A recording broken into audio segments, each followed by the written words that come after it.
నమస్తే, welcome to 99 TV. నేను జ్యోతి. ముందుగా హెడ్లైన్స్ చూద్దాం. ధూళిపాల నుంచి జగన్ బస్సు యాత్ర, సాయంత్రం ఏటుకూరులో భారీ బహిరంగ సభ.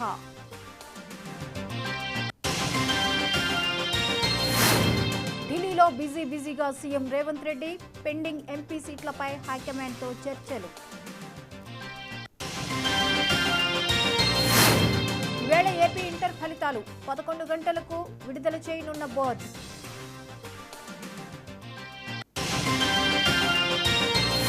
ధాన్యం కొనడానికి ప్రభుత్వం సిద్ధంగా ఉంది, రైతులను మోసం చేస్తే సహించమన్న సీఎం.